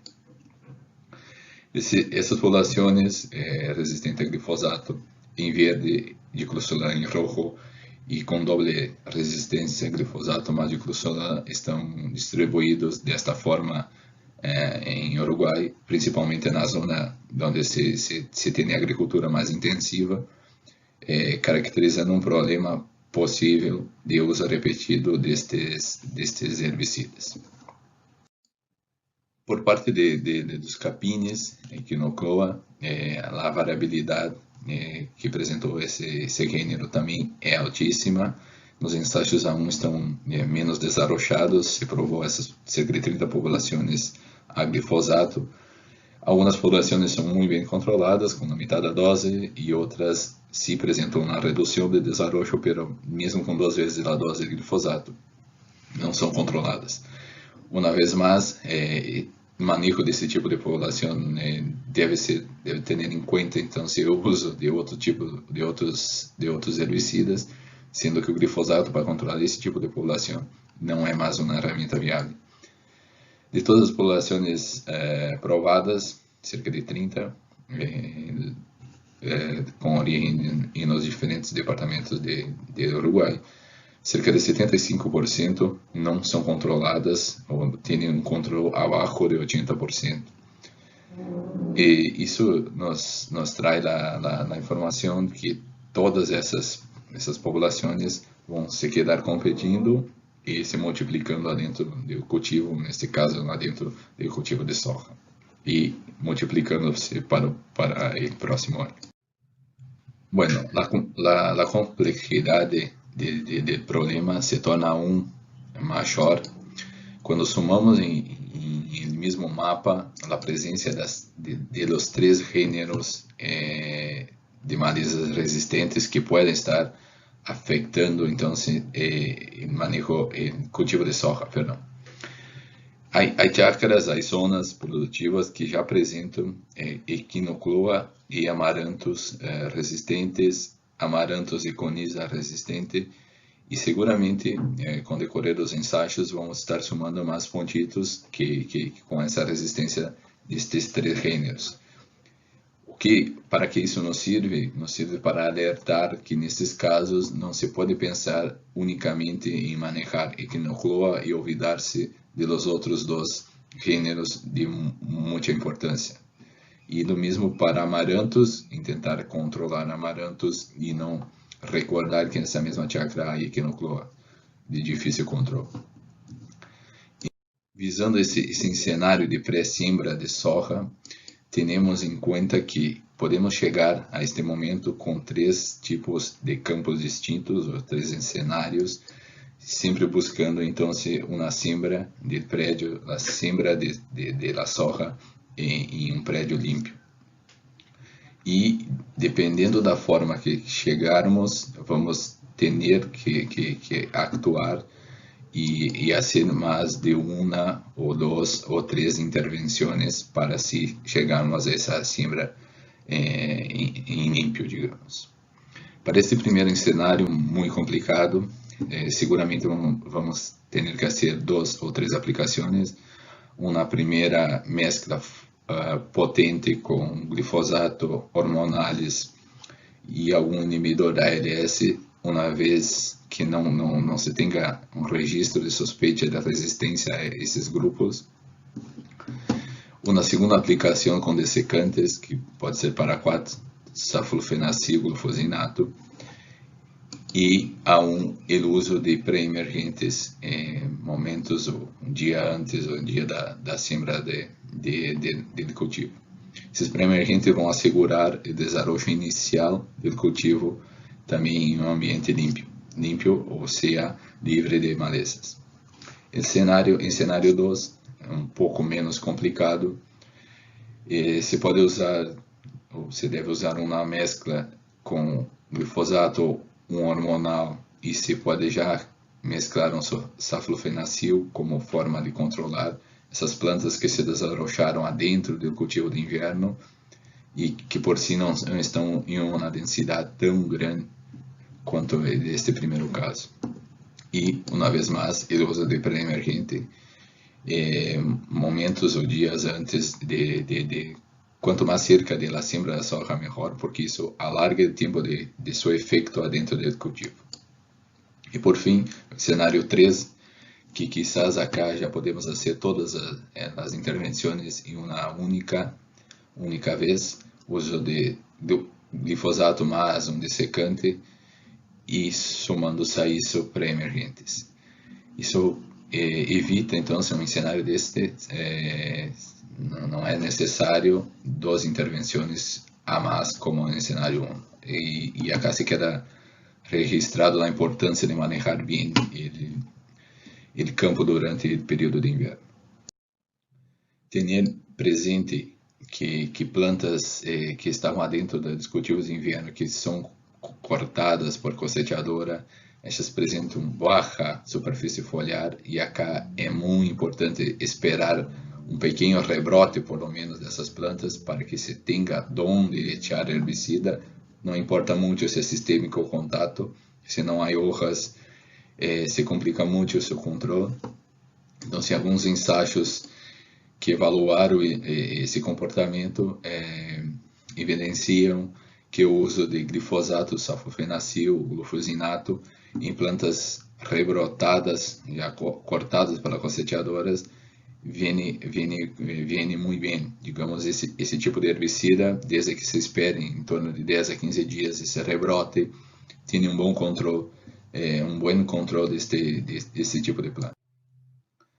E o uso de pré-emergente, uma vez mais, vamos falar em cenários. O primeiro, mirando chácaras que tenham amarantos como a maleza principal e que seguramente aqui vão estar germinando durante o desarrollo inicial do cultivo de soja. Há opções, não me vem ao caso qual é a mais ou menos importante. O mais importante acá é rugarmos com mais de um produto, com produtos de mais de um mecanismo de ação: sulfetrazona, estametaloclor, fomezafin, fluoxazin, ou mesclado com inibidores da ALS, com estametaloclor, por exemplo, desde que já não se tenha caracterizado a resistência a esse produto. Em cenário 2 e 3, cenário 2, primeiramente, o problema sendo o capim que não cloa.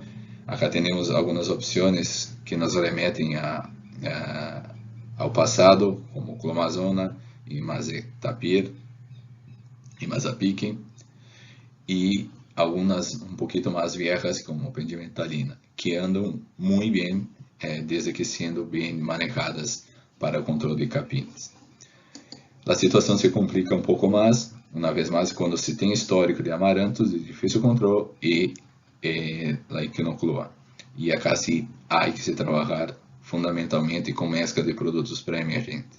Esse metaloclor solo vem muito bem, mas não garantiza um controle total, ou arriba de 80% dessas populações, e muito importante também é não forçar, não deixar toda a força, todo o controle arriba de um único produto, porque em alguns anos vamos estar perdendo essa ferramenta uma vez mais. Então, mesclas são muito importantes para manejar estas malezas de forma pré-emergente. Alguns dados, então, sobre manejo de amarantos usando essa estratégia de pré-emergentes associados a dessecantes na pré-siembra, então, paraquats com sulfetrazona, paraquat de cruzolam e outros mais, e também com uma reaplicação em pós-emergência de cultivo. O que se pode identificar nesses casos é que a sulfetrazona apresentou um bom controle, mesmo sendo usada de forma aislada 20 e 75 dias depois de aplicação desse tratamento. Pero foi aún melhor quando foi feita uma reaplicação com fomezafin e S-metanoclor. Obteve um controle mais satisfatório e por mais largo tempo dentro do cultivo da soja. Ou seja, garantizou seu desenvolvimento inicial e um desenvolvimento um pouco mais tardio também, sem muita competição com amarantos. Importante salientar que nessa chácara havia um testigo cerca de 400 a 500 plantas de amarantos por metro quadrado, e que mesmo com o uso de herbicidas associados, reaplicação, ele 100% de controle não foi possível. Deixando claro que a ferramenta herbicida não pode ser usada de forma aislada para manejar esse tipo de maleza. Aqui alguns dados de manejo de amarantos com pré-emergente de INTA Argentina, que evaluou então o uso aislado de pré-emergentes e associação de los mesmos de forma geral, quando associados, apresentaram um efeito de controle melhor e por mais tempo, aos 20, 40 e 60 dias, se mantuvo uma chácara um pouco mais limpa por mais tempo. Estes mesmos herbicidas também foram evaluados quanto ao controle de equinocloa, como sendo o mesmo produto para controlar dois problemas, e acá se quedou aún mais claro a necessidade de mesclar esses princípios ativos. De forma aislada, apresentaram certo controle, mas nunca passou de 80%, e quando mesclados, obteve cerca de 90 a 95% para as mesclas desse tratamento ótico, flumioxazem e dimetamida. E esse último herbicida de forma aislada tampouco obteve um resultado muito bom. Então, acá se quer caracterizar a necessidade de mesclar esses princípios ativos, estes ou outros que se pode encontrar, de forma a somar o efeito residual, o efeito de controle sobre essas espécies de malezas problemas. Considerações finais, então, muito importante ter em conta que os casos de resistência se multiplicam em Uruguai, e acá estão se somando casos de resistência múltipla e cruzada de coniza, amarantos e equinocloa, múltipla a mais de um mecanismo de ação herbicida e cruzada a diferentes herbicidas do mesmo grupo. E, además disso, não se pode utilizar herbicida como a única ferramenta para manejar malezas. Se vê que mesmo mesclando princípios ativos, mesclando herbicidas, não se tem um efeito 100% de controle dessas malezas, e seguramente vão se mexer, e para o próximo ano vão estar aí presentes uma vez mais. Então, é muito importante ter em conta um manejo integrado, rotações de cultivos e mecanismos de ação herbicida, uso de pré-emergentes, cultivos de cobertura e o uso de efeitos culturais para reduzir o estabelecimento dessas malezas, buenas coberturas vegetais mortas ou rastrojos para evitar a germinação, principalmente de coniza, de amarantos e de capines, monitoreio e conhecimento prévio do histórico de área, cuáles las malezas que están presentes y cuáles son las más problemáticas y con sospecha de resistencia a uno u otro herbicida, y para que se evite usar los mismos. Y además de eso, un factor muy importante es limpieza de maquinaria después de uso en chacras con sospechas de maleza resistente. No importa si es una cosechadora, sembradora, es importante limpiar y tener esos cuidados mínimos, no cambiar material vegetal de una chacra para otra donde hay sospecha de resistencia, entre otros. Algunas referencias en esta presentación. Me gustaría agradecer al equipo de trabajo en malezas de Inia en la Estanzuela, que nos permite también desarrollar todos los ensayos y que están ahí siempre apoyando en todos los trabajos. Pueden nos encontrar ahí en las redes sociales de Malezas Uruguay. Y muchas gracias por la atención. En cuanto al desarrollo de variedades adaptadas y resistentes a roya asiática. Bueno, primero que nada, un saludo a todos los que están conectados. Y bueno, esto en particular no lo tiene la charla porque va más allá de la pre-siembra. Pero este proyecto de resistencia asiática está bastante avanzado. Nosotros hicimos cuatro retrocruzas ya, y hay algunas líneas del programa de mejoramiento que ya tienen los 2 genes para resistencia a roya progresados.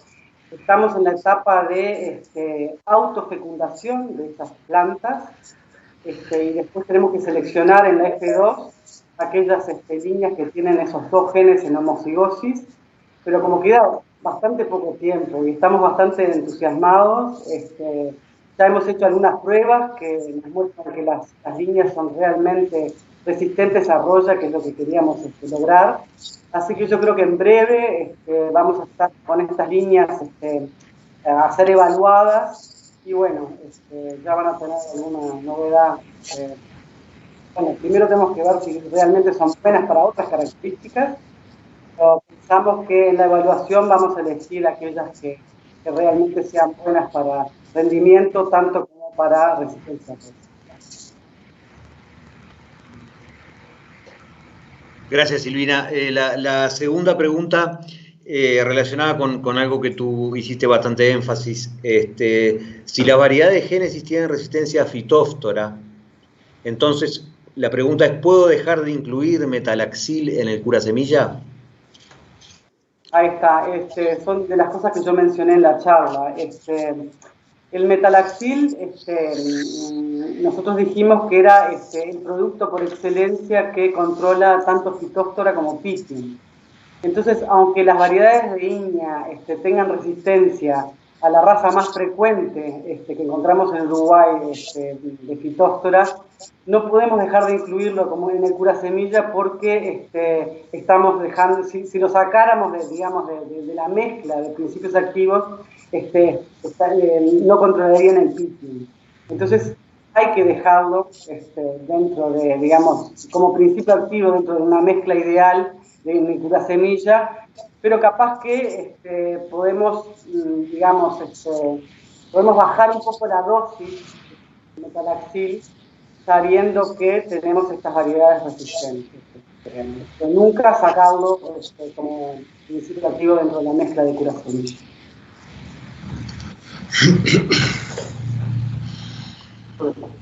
Muy bien, gracias, Silvina.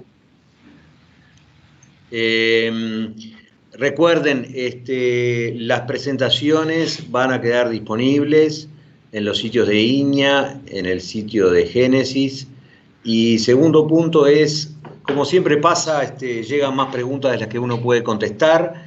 Dejamos abierta la dirección de correo electrónico de Federico Noya, fnolla, fnolla, @inia.org.ui para más preguntas. Se van a contestar en los próximos días, pero la idea de esta jornada es transmitir conocimientos, tecnología y bueno, y que nadie se quede con dudas. Por lo tanto, si alguien se perdió parte de la transmisión, puede verla luego en los links que mencioné y reitero, enviar las preguntas a fnoya@inia.org.uy. Para Tiago, en el Uruguay se han identificado diferentes especies de yuyo colorado. ¿Cómo puede interferir eso en el manejo de estas malezas? Primero, buenas noches a todos que nos acompañan este día. Bueno, el tema de yuyos colorados en Uruguay es reciente, pensando en manejo de malezas, pero es preocupante. Los yuyos colorados criollos, amaranthus quitenses, como la mayoría conoce, por más que tenga y presente algunas resistencias herbicidas, no es tan complicado cuanto los yuyos importados, principalmente Amaranthus palmeri y Amaranthus tuberculatus.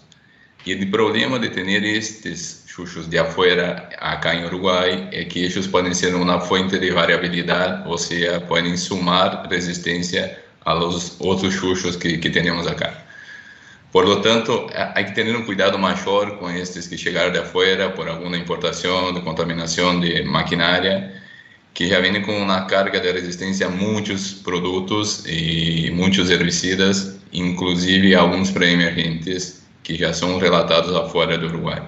Entonces, en ese sentido, cuando se ve en un campo palmeri o tuberculatus, hay que poner un cuidado aún mayor, digamos, no que el otro no sea problema, pero hay que sí no dejar semillar Amaranthus palmeri, Amaranthus tuberculatus por ese problema que puede estar sumando resistencia a herbicidas. Muy bien, Tiago. La segunda pregunta para ti, que es más general. En chacras con problemas de coniza, Amaranthus y Echinocloa, con sospechas de resistencia, ¿cuál es la mejor estrategia de manejo? Bueno, ese es un escenario peor que se puede imaginar. Seguramente no va a ser una única herramienta y ahí tenemos que pensar en manejo integrado. Si llegamos a una situación ahora en pre-siembra de soja con carnicera grande y sabiendo que tenemos chucho y capines en la chacra, seguramente tenemos que hacer 2 o 3 aplicaciones. Por lo tanto, no es el mejor escenario desde el punto de vista económico y ambiental.